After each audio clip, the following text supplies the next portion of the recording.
अस्सलाम वालेकुम, मैं हूं शजा न्याज़ी। सुनो राउंड अप में आपको खुशामदीद। नाज़रीन, पाकिस्तानी सियासत एक बार फिर हलचल और इंतशार से लबरेज दिखाई देती है। 9 मई के वाक़यात में PTI रहनुमाओं और कारकुनों को इंसदाद दहशतगर्दी की खसूसी अदालतों से भारी सजाएं सुनाई जा रही हैं और दूसरी जानिब अलीमा खान के बेटों को 9 मई के केसेस में गिरफ्तार कर लिया गया है। हैरान कुन अमर ये है कि इन गिरफ्तारियों में 2 साल की ताखीर हुई। सवाल ये कि जब हसन न्याज़ी 9 मई केस में गिरफ्तार हुए तब ये गिरफ्तारियां क्यों ना की गईं। इसके साथ ही PTI के सीनियर रहनुमा शेर अफजल मरवत ने पार्टी को खुदाफिज कहकर कारकुनान के खिलाफ ही नया माहज खोल दिया है, जिससे पार्टी की अंदरूनी बद इंतजामी मजीद अया हो रही है। एक तरफ अलीमा खान ने मुतअद्दिद मरतबा इमरान खान के पैगाम के तौर पर ऐलान किया कि PTI नाअहल अरकान की नशिस्तों पर होने वाले ज़िमनी इंतखाबात का बाइकआउट करेगी, लेकिन अब PTI की सियासी कमेटी ने 2 नशिस्तों पर उम्मीदवारों का ऐलान कर दिया। हल्का PP 87 से मुनज़्ज़ा फातिमा उम्मीदवार होंगी, जबकि NA 66 से एन अहमद तहरीक इंसाफ की उम्मीदवार होंगी। ज़िमनी इंतखाबात को लेकर हुकूमती इत्तेहाद ने एक बार फिर मुश्तरका इंतखाबात लड़ने का फैसला किया है। पीपल्स पार्टी और नून लीग में ज़िमनी इंतखाबात को लेकर फार्मूला तय पाया गया है कि हर हल्के में जिस जमात का रनर अप था वही इंतखाब लड़ेगा।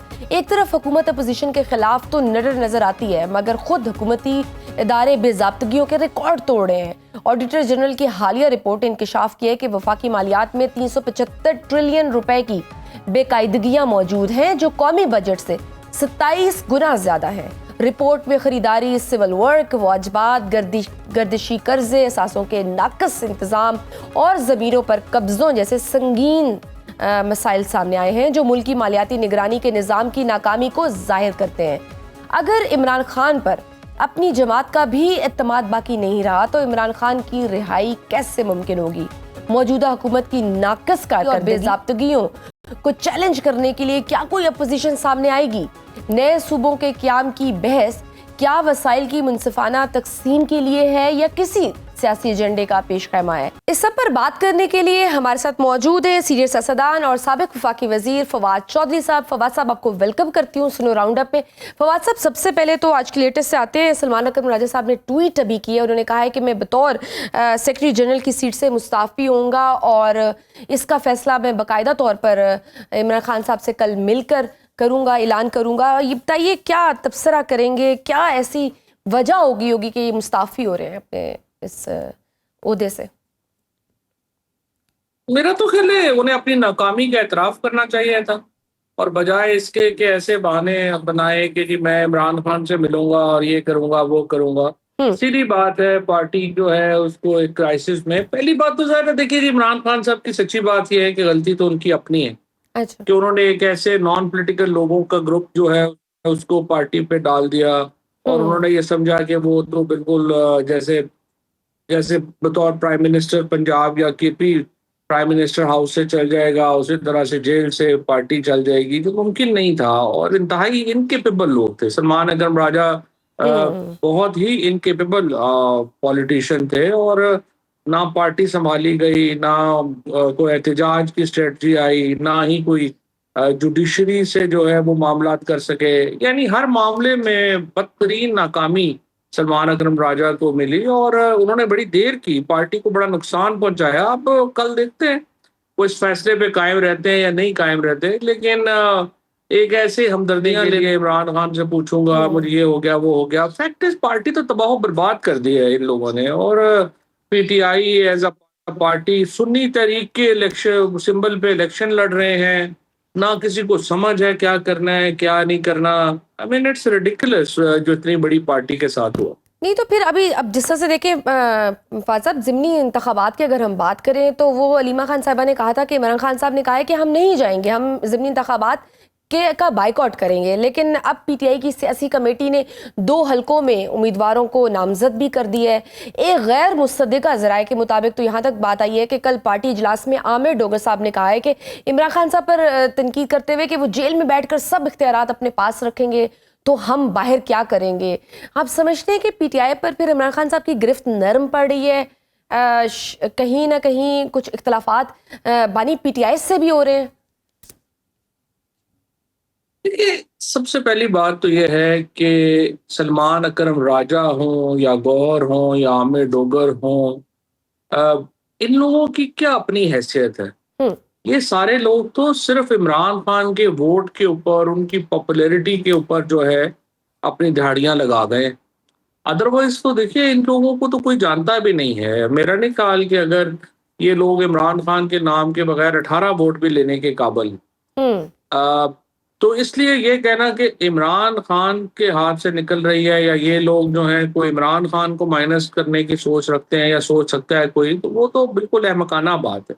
क्योंकि इस इमरान खान वक्त साहब ने तो कहा इमरान था कि खान को हम माइनस इंतखाबात करना का बाइकआउट करेंगे, जो रिसेंट थी। फिर ये फैसला लेना, अभी अब देखे ना हल्का, जब अब हमाद अजहर साहब ने तो कह दिया कि मैं तो नहीं लड़ रहा, ये फॉर्म 47 की हुकूमत में मैं तो नहीं लड़ रहा, 121 जो हल्का, तो उसमें ऑब्वियसली बड़ा फैसला कौन होगा? तो फॉर्म 47 की हुकूमत है, तो फॉर्म 47 की पॉलिटिकल कमेटी है पीटीआई की। असल पीटीआई जो है उसको तो ठुड्डे मुक्के मार के, जेलों में डाल के, तशद्दुद करके उनको फारिग कर दिया। हम्म। ये जो फॉर्म, अब तो सिर्फ वो पीटीआई में लोग सियासत कर रहे हैं जिनको सियासत की इजाजत हासिल है।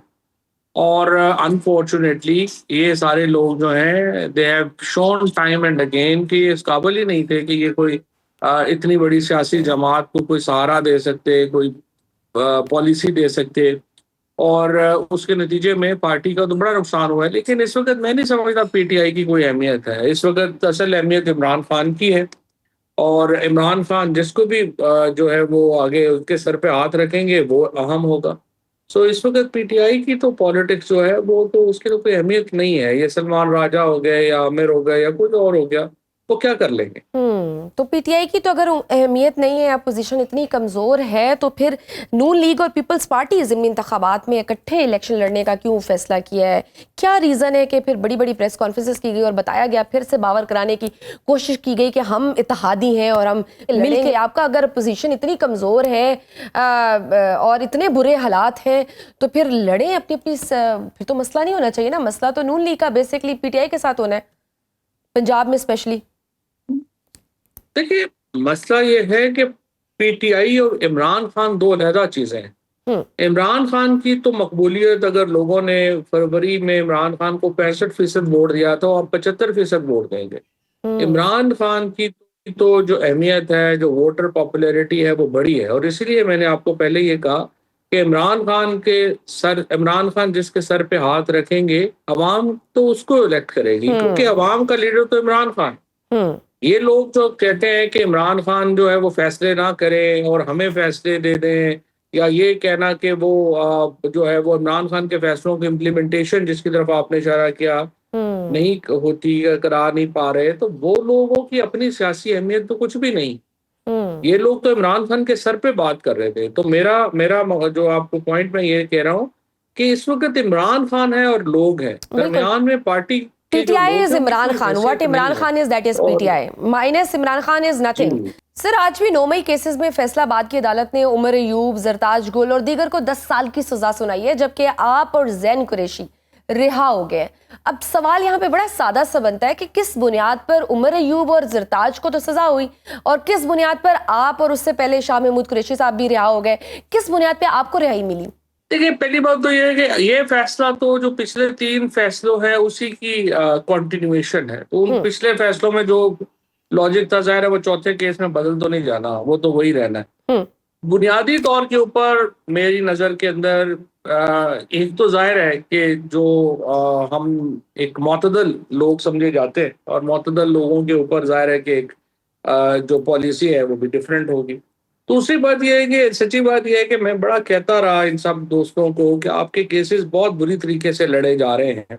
मसलन आप देखिए कि पिछले 3 केसेस में किसी ने डिफेंस एविडेंस ही नहीं दी, और तमाम लोगों ने जो है वो ज़रूरत ही महसूस नहीं की कि हम अपने केसेस को संजीदगी से लड़े। ये सलमान राजा साहब ने और जो लीगल कमेटी जो बनाई थी, उससे बड़ा गर्क कर दिया सारे लीगल जो केसेस थे उनका।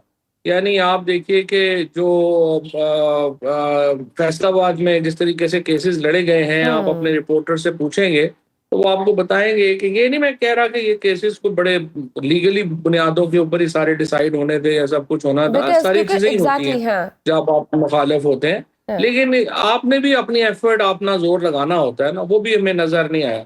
लेकिन बहरहाल मेरा ये ख्याल है कि पीटीआई मतलब के आपका अंदर ख्याल है कि अगर जो वहां से कोई एफर्ट एक लगाई जाती तो फिर शायद उनको भी आसानी मिल सकती थी उनको अगर वो एफर्ट करते हैं वो भी चीजें हो भी अंडर दिस सकती थी, लेकिन कंट्रोल्ड असल बात जुडिशियल ये है कि सिस्टम। देखिए पाकिस्तान में देखिए जी ये सियासी एक पूरा सवाल है। हम्म पीटीआई का जो असल प्रॉब्लम है, देखिए मेरी कनपटी से अगर बंदूक लगी हुई है मैं कैसे पॉलिटिक्स करूंगा? मैं तो बंदूक उठा के पहाड़ों पे नहीं चढ़ सकता। हम्म मुझे तो जगह मिलेगी तो मैं पॉलिटिक्स करूंगा। हाँ, ये अलहदा बात है, जब आप मुझे रिप्लेस कर देंगे, पीटीआई को आप पंजाब में रिप्लेस करेंगे तो पीएमएलएन का मुकाबला किससे होगा? मजहबी शिद्दत पसंदों से होगा। केपी हम्म में आप रिप्लेस करेंगे, आपका मुकाबला अल्ट्रा नेशनलिस्टों से होगा जो बलूचिस्तान में जैसे आप जिस मुसीबत से गुजर रहे हैं हम्म आप। लेकिन देखिए अगर बंदूक और बंदूक का मुकाबला है फिर मैं प्लेयर नहीं हूँ, मैं तो पॉलिटिशियन हूँ। हम मीडिया के लोग जो हो गए या ये जो पॉलिटिक्स के लोग हो गए, हम बंदूकें उठा के तो नहीं चल सकते। हम हम्म तो मुआशरे के अंदर एक स्टेटस को कह लें, हम एक असले के बगैर जदोजहद जो है उसको वो कह लें, एक पुरमन जो जदोजहद होते हैं, हम तो उसके प्लेयर हैं। हम लेकिन सर फिर आप तो तशद्दुद के तभी ऊपर काम तो कर नहीं सकते हैं कर ना, सकते। स्पेस मिल सकती है फिर अगर आपकी कबूलियत है तो। अगर कबूलियत नहीं है तो फिर तो मुश्किल है। जी, जब तक आपको रूम ना मिले, जब तक आपके साथ जो है वो कोई बैठ के बात करने का माहौल ना बने, आप मुझे बताएं ना आप कैसे करेंगे? मैं जो बुनियादी तौर के ऊपर जो मेरा इख्तलाफ रहा है अभी पीटीआई की स्ट्रेटजी से, वो यही है कि भाई आप हुकूमत से लड़ रहे हैं, एस्टैब्लिशमेंट से लड़ रहे हैं, आपने हम्म सोचा ये काफी नहीं है, सारी अपोजिशन से भी लड़ना चाहिए, तो आप अपोजिशन से भी लड़ रहे हैं। तो हम्म इतनी लड़ाइयां तो नहीं आप लड़ सकते। ठीक। क्योंकि अभी जिस तरह से सुहेल साहब ने भी कॉलम जो बहुत शोर बरपा था पिछले एक दो हफ्तों से कि माफ़ी की बात की उन्होंने, फिर अभी अंसार अब्बासी साहब ने भी कहा है कि हो सकते हैं मामलात रिवर्स हो सकते हैं, कहीं ना कहीं पॉलिटिशियंस को स्पेस मिल जाती होती है अगर अपने ये सोशल मीडिया जो बदतहजीब सोशल मीडिया है उसको कंट्रोल कर लें और इमरान खान साहब अपनी सियासी हिकमत अमली को अगर बदल दें तो फिर कहीं ना कहीं कोई स्पेस क्रिएट हो सकती है। लेकिन ये स्पेस क्रिएट करना भी जो सच्ची बात यह है कि दोनों साइडों का ही काम है। मसलन अगर आप रोजाना सजाएं देते जाएं, लोगों को उठा उठा के जेलों में डालते जाएं, तो फिर कैसे स्पेस क्रिएट हो? हम्म मसला यह है कि पाकिस्तान में जितना फासला इस वक्त लोगों में और हुकूमत में है, कम ही अदवार में रहा है। हम्म हमेशा लोग को 50-60 डिवाइड होगा, 40-60 डिवाइड होगा। हम्म इस वक्त तो देखिए पूरी कौम एक तरफ खड़ी है, हुकूमत दूसरी तरफ खड़ी है। ये बड़ा खतरनाक एक आई गैप वुड से क्रिएट हो रहा है। डिवीजन है जो नहीं हम्म होनी चाहिए। हम्म और आई थिंक मैं हम तो देखें कोशिश यही करते हैं दोनों साइडों पे, हम्म यही बात करते हैं कि फासले को कम कर रहे हैं। हाँ, फासले कम करने के लिए क्या करना चाहिए, हमारी कोशिश तो यही होती बट सर कहीं ना कहीं थोड़ी बहुत उम्मीद लगी थी जिस तरह से सुप्रीम कोर्ट में इमरान खान साहब को जब जमानत मिली तो शायद लगा कि कहीं ना कहीं थोड़ी उम्मीद की किरण जागी, फिर साथ ही एक दो दिन में ही उनके भांजों की गिरफ्तारी हो गई। बड़े मिक्स सिग्नल्स मिल रहे हैं निज़ाम की तरफ से। व्हाट इज़ एक्चुअली, आप किस तरह से इसको देखेंगे? या फिर ये था कि बस वो उनको जमानत ड्यू थी, वो ड्यू प्रोसेस के तहत मिली है, इसका उससे कोई लिंक नहीं है? नहीं, इसका कोई लिंक नहीं है। सुप्रीम कोर्ट के ऊपर भी बड़ा दबाव है, बिल्कुल ही ब्लैटेंट किस्म के हम्म जो केसेस हैं जिसमें सजाएं हुई हैं, वो देखिए ना, अब ये सजाएं बरकरार रहना भी तो बड़ा मुश्किल होगा। हम्म कैसे इसको आगे ले जाना है, क्या करना है, ये एक पाकिस्तान के अंदर बड़ी कॉम्प्लेक्सिटी है। इस सिचुएशन को भी ज्यादा देर एक स्टेटस को में रखना, लेट्स सी हम्म कितनी देर इसको रखा जा सकता है। सर अपोजिशन लीडर का मामला अब तक हल नहीं हो सका। उमर अयूब की गिरफ्तारी से पहले अपील नहीं लग सकती, जबकि असेंबली में नामजदगी के लिए इमरान खान की तरफ से महमूद अचकजई का नाम आया। बादशाह सियासी कमेटी ने यह कहा है कि अभी इस पर सोच विचार जारी है। आप क्या समझते हैं कि पीटीआई में कोई इस काबिल नहीं है जो अपोजिशन लीडर बच सके? नहीं, बिल्कुल देखिए पीटीआई ने सही फैसला किया है। अगर आप अपने लोगों के साथ ही खड़े नहीं होंगे तो कैसे आपने, जो भी चला गया वह चला गया। पीटीआई के लोग, सबसे बड़ी प्रॉब्लम इस वक्त ये है कि पार्टी अपने लोगों के साथ खड़ी ही नहीं हुई। हम्म लोग जो सजा जिनको हो गई है, पार्टी अगले दिन उनके ऊपर जो है नए बंदे मुसल्लत कर देती है। मैं 7 महीने जेल में रहा हूँ, कभी पार्टी से किसी ने पूछा ही नहीं क्या आप जेल में हैं। जो इजाज चौधरी साहब हैं, उमर चीमा है, महमूद रशीद हैं, हम्म शाह महमूद कुरैशी है, यास्मीन राशिद है, उनकी क्या हैसियत है पार्टी में? हम्म ये पार्टी को लाजमन अपने लोगों के साथ खड़ा होना चाहिए। मेरे ख्याल में बिल्कुल ये फैसला सही है। उमर हम्म अयूब का, शिबली का, जो लोग डिस्क्वालीफाई हुए हैं, लोग हुए हैं, पार्टी को उनके साथ खड़ा होना चाहिए। इसमें क्या दो राय है? सही। सर लास्ट क्वेश्चन, नए सूबों की बहस अचानक मंजरे आम पर आ गई और आपका इस हवाले से बड़ा ब्लंट एक मौक़िफ़ है कि सिर्फ पंजाब की तकसीम की बात करना मुनासिब नहीं है, बल्कि सारे सूबों की तकसीम की बात की जाए। आप समझते हैं कि चारों सूबों की तकसीम, 4 से ज़्यादा इंतज़ामी यूनिट्स बनाना पाकिस्तान में वसाइल की तकसीम में बेहतरी ला सकता है? ये जो डिबेट जनरेट हुई है, यू थिंक कि ये सिर्फ just a debate for the sake of debate या कोई ऑर्गेनिक डिबेट है? क्योंकि शाज़िया मरी साहिबा तो कहती हैं कि ये कोई ऑर्गेनिक डिबेट नहीं है, या राना सनाउल्लाह भी कह रहे हैं कि हुकूमत बिल्कुल संजीदा नहीं है इस चीज़ को लेकर।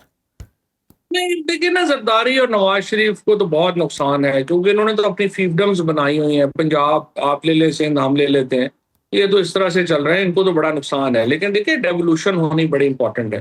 जब आप मरियम नवाज और ये आप देखिए कि जो बलूचिस्तान में जितना पैसा गया, ये पैसा किधर गया है आपको नजर तो आता नहीं है। पंजाब में आप लाहौर को निकाल दें, बाकी जगहों का आप हाल देख लें, डेवोल्यूशन के बगैर तो नहीं मुल्क चल सकता।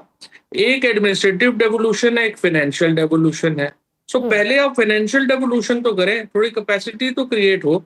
मेरी नज़र में मैंने 3 स्टेप्स लिखे हैं कि जो होने चाहिए। पहली बात तो ये है कि एनएफसी को आप मशरूत करें प्रोविंशियल फाइनेंस कमीशन के साथ, कि प्रोविंशियल फाइनेंस कमीशन होगा तो फिर आप एनएफसी का पैसा आपको जाएगा। यानी जो पैसा सूबों को जाए वो डिस्ट्रिक्ट्स को जाना चाहिए, ताकि निचले सतह पे जी एक इवन डिस्ट्रीब्यूशन हो। सेकेंडली, फिर फेज में सब प्रोविंसेस आप क्रिएट करें इन्हीं प्रोविंस के अंदर, और उनमें एक कैपेसिटी डेवलप, क्योंकि देखें ना, ये बड़ी एक बात होगी कि अगर आप प्रोविंसेस बना दें और उनमें कैपेसिटी नहीं होगी। बलूचिस्तान को आपने 3 रीजन से उठा के इकट्ठा कर दिया, उसका बेड़ा गर्क हो गया है। सो आपने पहले कैपेसिटी भी तो डेवलप करनी है ना। ये तो नहीं कि आप 6 महीनों में कहें कि सारे सूबे नए बना दें। वैसे प्रैक्टिकली मुमकिन है, बट सर कमजोर करने के लिए की जाती है। Exactly, again the question is practically मुमकिन है ऐसे माहौल में इस तरह का डायलॉग, इस तरह के फैसले?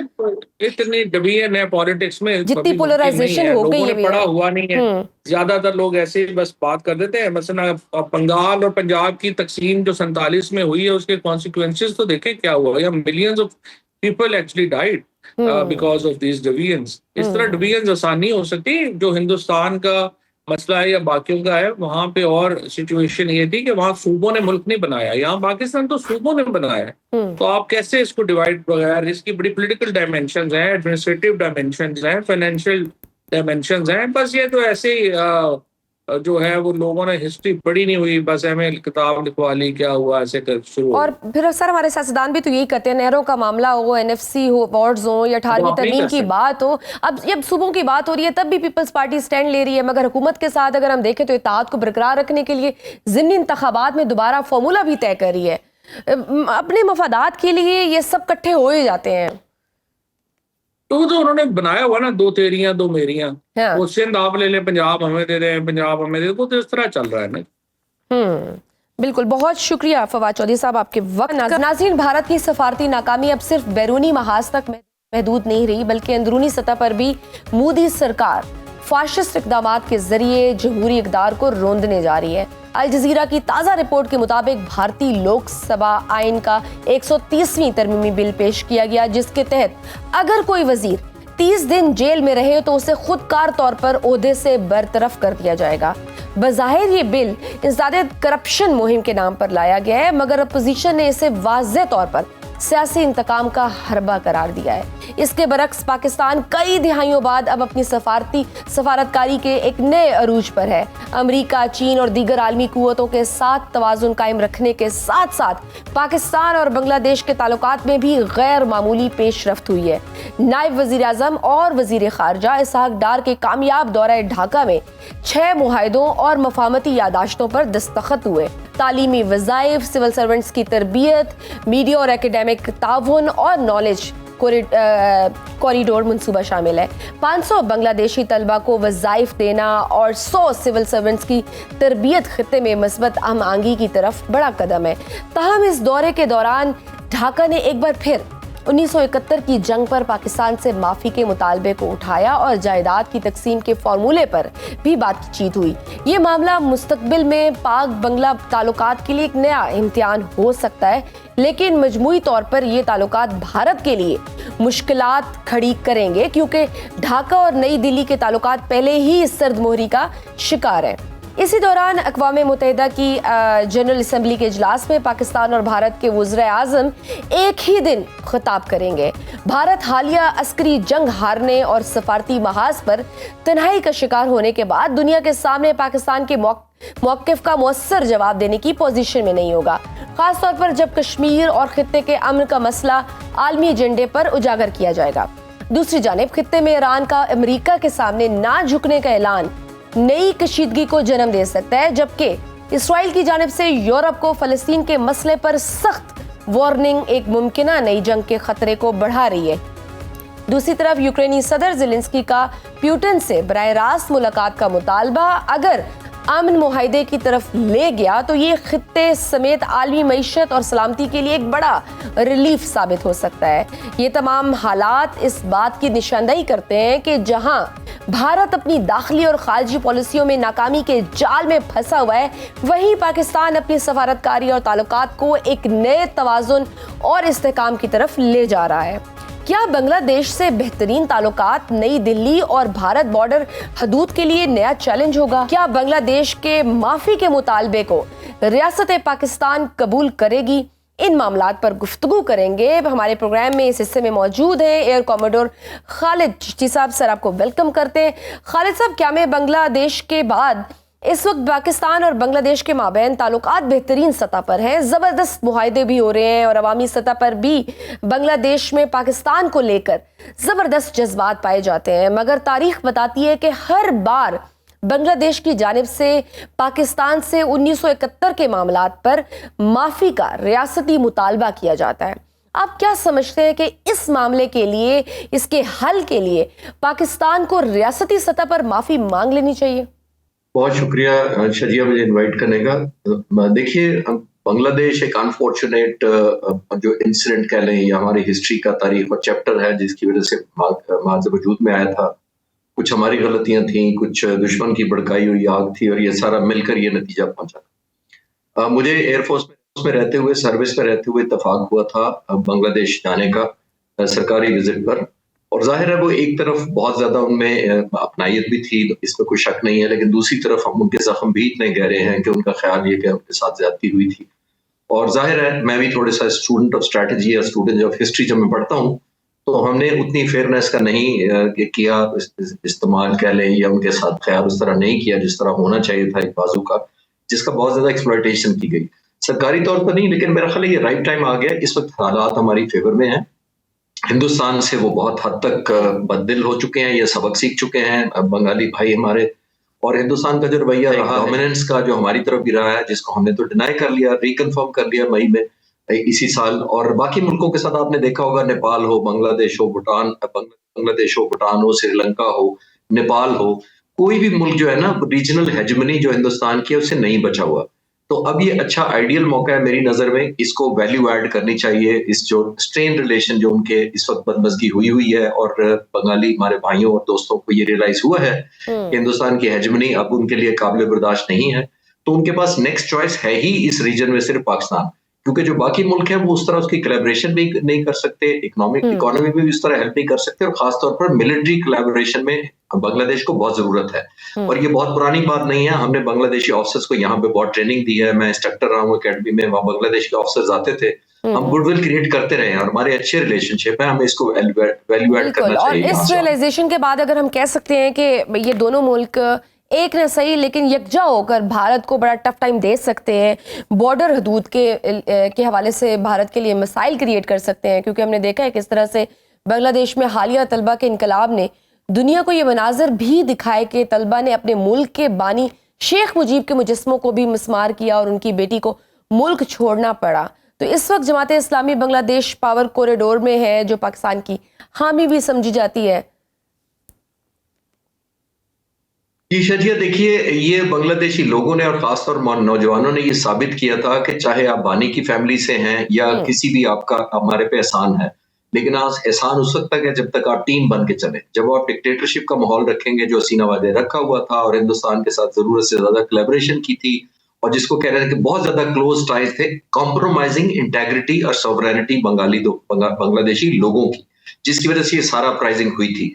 और अब मौका आ गया है मेरे ख्याल में, पाकिस्तान के अलावा, जैसे मैंने थोड़ी देर पहले अर्ज किया कि हम उनके पास चॉइस नहीं है, हम कोलैबोरेट कर सकते हैं। और हिंदुस्तान को सबसे ज्यादा नागवार बात यही गुजरती थी 71 से पहले कि दोनों तरफ से वो एक ऐसी फोर्सेस के दरमियान था जिसको जाहिर है वो दो फ्रंट पे उसको लड़ना पड़ता था, ईस्ट पाकिस्तान और वेस्ट पाकिस्तान। इसीलिए उसने सोचा कि एक को न्यूट्रलाइज करके इंडिपेंडेंट कर दिया जाए ताकि वेस्टवर्ड सिर्फ रुकावट के। अब अगर पाकिस्तान और बांग्लादेश ज्वाइन करते हैं तो हिंदुस्तान के लिए बहुत वरीसम होगा, और हमारी एक बहुत बड़ी स्ट्रेंथ इसको, जिसको मैंने थोड़ी देर पहले अर्ज किया कि वैल्यू ऐड हो सकता है हिंदुस्तान के लिए भी और हमारे अपने म्यूचुअल बेनिफिट के लिए फेवर में भी।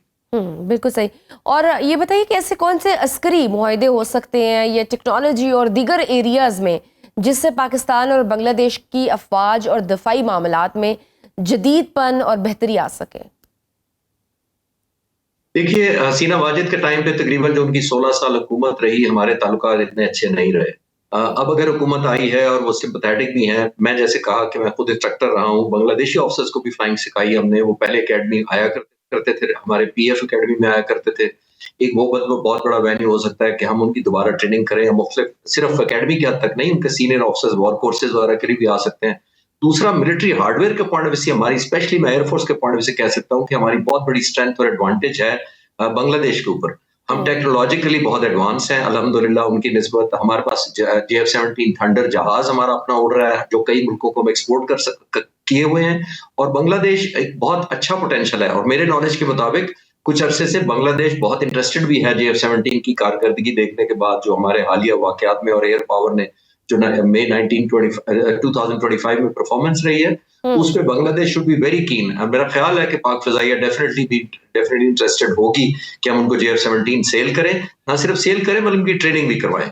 बिल्कुल। और पाक भारत जंग के बाद भारत ने पहली मर्तबा पाकिस्तान से राब्ता कर लिया है। भारत ने दरियाए तवी में जम्मू के मुकाम पर मुमकिन बड़े सैलाब से पाकिस्तान को आगाह किया है।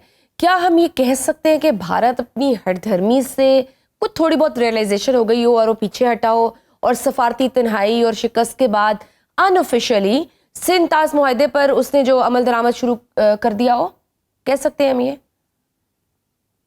मैं पीछे हटना तो थोड़ा जल्दी होगा ये कहना कि वो हठधर्मी से पीछे हट गया, क्योंकि कल ही मैं उनके फॉरेन मिनिस्टर की पढ़ रहा था, उनका एक बयान, उन्होंने कहा था कि जी हम बायलैटरल के अलावा बात ही नहीं करेंगे, थर्ड पार्टी को हम इन्वॉल्व नहीं करेंगे, हमारा 50 साल से ये एटीट्यूड है और हमारा ये पॉलिसी है।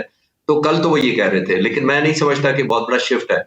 ये जो किया ये ऑब्लिगेटरी है, कोई हमारे पे एहसान नहीं किया, ये उनको करना चाहिए था। ये जो फ्लड की वार्निंग होती है या हाई राइज वाटर होता है, जब भी ज्यादा सैलाब की सूरत हाल होती है, वो सिंध-तास के मुताबिक भी ह्यूमैनिटेरियन ग्राउंड पे भी उनको करना चाहिए। अभी मैं समझूंगा ये जल्दी है कहना कि उन्होंने अपना टिल्ट किया है थोड़ा बहुत या सॉफ्ट किया स्टैंस, मेरा नहीं ख्याल, बिकॉज सिर्फ एक वार्निंग दे देने से अगर कंसिस्टेंट रहते हैं तो अभी वैसे खबर चल रही है कि दोबारा भारत ने कांटेक्ट किया और वार्न किया सैलाब के हवाले से। जी, मैं ये कह रहा हूँ कि ये एक सैलाब की वार्निंग देने से मैं नहीं समझता कि ये मीनिंगफुल शिफ्ट है कोई, जिसको मेजर किया जा सकता है एज अ स्टूडेंट स्ट्रैटेजी, या हमें एज अ पॉलिटिकल एनालाइज करते हुए हम ये नहीं कह सकते अपने स्टैंस बदला है। सर, चीनी वजीर खारजा का पाकिस्तान दौरा हुआ, फिर वजीर आजम समेत फील्ड मार्शल से भी मुलाकात हुई और CPEC समेत दिफाई मुआहिदों की भी बात की गई है। चीन से दिफाई लिहाज से हमें मजीद कौन सी टेक्नोलॉजी है जो लेनी चाहिए? कोई जदीद मिसाइल या नए जहाज जो पाक अफवाज और ख़ास करके एयरफोर्स को मजीद ताकतवर कर सकते हैं? देखिए शजिया, देखिए हमें हमेशा ये याद रखना चाहिए कि हमने अपने मुल्क की सॉवरेनिटी करनी है। चाइना टेस्टेड फ्रेंड है, बहुत करीबी दोस्त है, इसमें कोई शक नहीं है, लेकिन हमने दुनिया को भी इंगेज रखना है। हमने, इसका मतलब चाइना से दोस्ती का मतलब किसी और से नाराजगी नहीं होता, और अगर किसी और मुल्क से दोस्ती है तो उसका मतलब है कि हम ये नहीं कह सकते कि चाइना की दोस्ती पे हम कॉम्प्रोमाइज कर रहे हैं। CPEC को भी करना चाहिए। खासतौर पर जो आप सवाल कर रही है पाक फिजाइया, हमारे पास बहुत कुछ है सीखने के लिए, और हमने इन अ वे इनडायरेक्टली फायदा चाइना का किया भी है।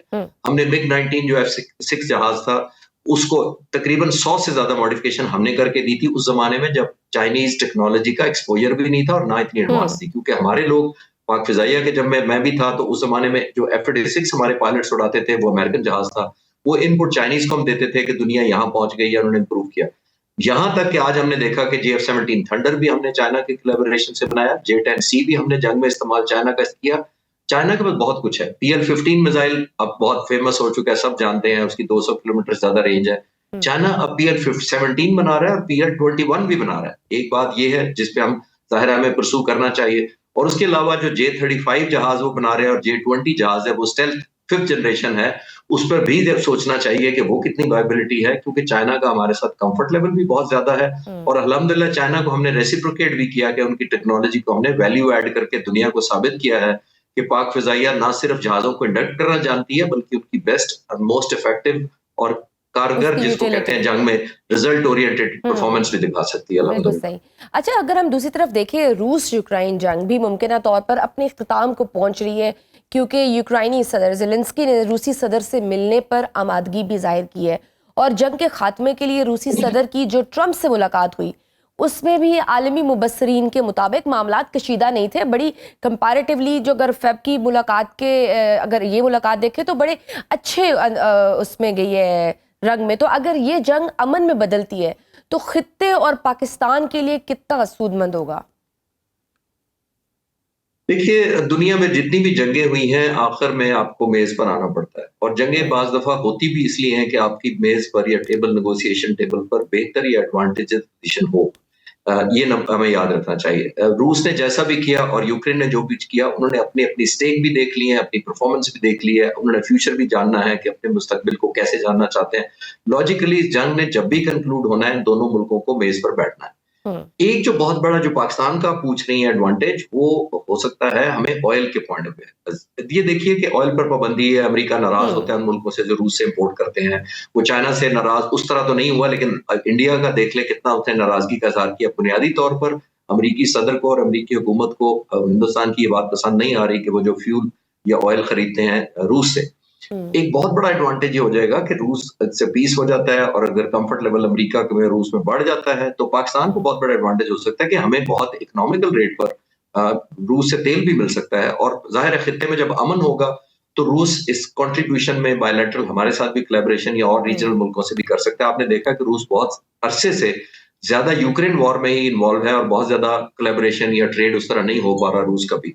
तो डेफिनेटली उनको एडवांटेज भी होगा और पाकिस्तान को भी फायदा होगा। और खासतौर पे मैंने जैसे कहा कि ऑयल एक बहुत बड़ा हमें एडवांटेज हो सकता है और इस रीजन में, क्योंकि ऑयल एक बहुत हमें यूनिलैटरल एक किस्म का एक खरीदना पड़ रहा है अभी जो मार्केट के रेट है, अब कंपटीशन नहीं है। जब रूस मैदान में आके बेचेगा तो ये ऑयल और ज्यादा इकोनॉमिकल भी होगा या उसका प्राइस और डेफिनेटली कम होगी जब रूस भी बेचेगा। ठीक। ट्रम्प की पीस मेकिंग या पीस मेकर के तौर पर जो क्लेम्स हैं वो तो सामने आ रहे हैं, उनकी काविशें भी हम देख रहे हैं।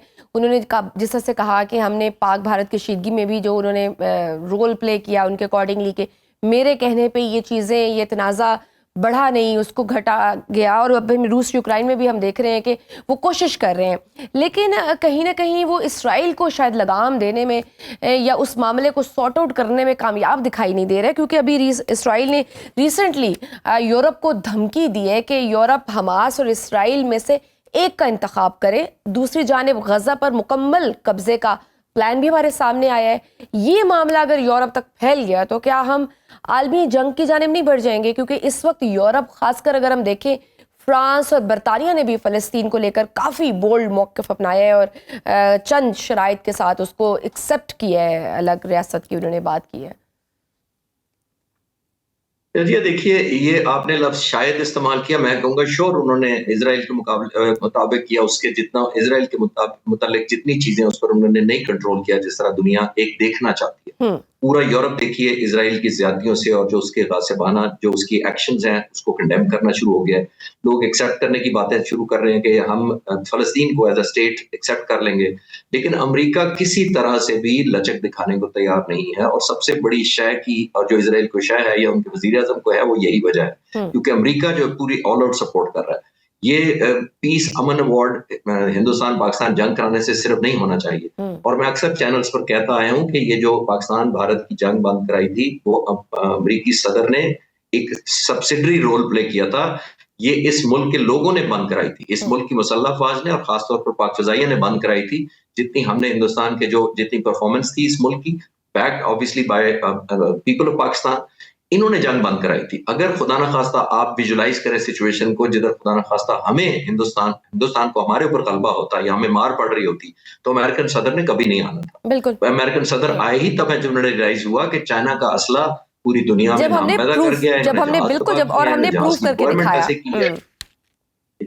एग्जैक्टली जी, एग्जैक्टली। तो अनफॉर्चुनेट है कि जो इजराइल का पार्ट है वो बिल्कुल कंडेम के काबिल है, उन्हें ब्रूटैलिटी का है। अगर अमेरिका ना सपोर्ट करे तो जाहिर है दुनिया का नक्शा बड़े अमन की तरफ बहुत जल्दी चला जाए। और सर दूसरी जानिब अगर हम ईरान का भी देखें तो ईरान ने भी एक बार फिर बड़ा सख्त मौक़िफ़ अपनाया है कि हम अमेरिका के मुतालबात के सामने सर नहीं झुकाएंगे। वहीं कुछ दिन कबल ईरान ने इसराइल से दोबारा जंग शुरू होने का भी इंदिया दिया था। अगर ईरान और इसराइल की जंग शुरू होती है तो ईरान पर होने वाली कशीदगी का असर डेफिनेटली पाकिस्तान पर भी कहीं ना कहीं आता है। आप क्या समझते हैं कि दुनिया इस जंग को दोबारा रुकवा सकेगी या पाकिस्तान इसमें कोई किरदार अदा कर सकता है? देखिए, पाकिस्तान ने पहले भी रोल अदा किया है और पाकिस्तान को अब भी करते रहना चाहिए कि जंग ना हो, क्योंकि जाहिर है ये जंग हमारे बॉर्डर तक आना किसी सूरत में हमें ना काबिल कबूल नहीं है, बल्कि हमारे लिए नुकसानदेह भी है। हम अफोर्ड ही नहीं कर सकते कि हम ईस्टर्न साइड पर हिंदुस्तान के साथ करें, अफगानिस्तान साइड पर तालिबान से हमारा कंफर्ट लेवल हुकूमत से नहीं है, और ईरान की तरफ भी ऐसी फोर्सेस आकर बैठ जाएं जो पाकिस्तान के साथ फ्रेंडली ना हो। हमारे नेशनल सोवरेनिटी के हिसाब से ये हमारे पे लाजिम है कि हम ये कोशिश करें कि ये हमारे बॉर्डर महफूज रहे जितने हो सकते हैं।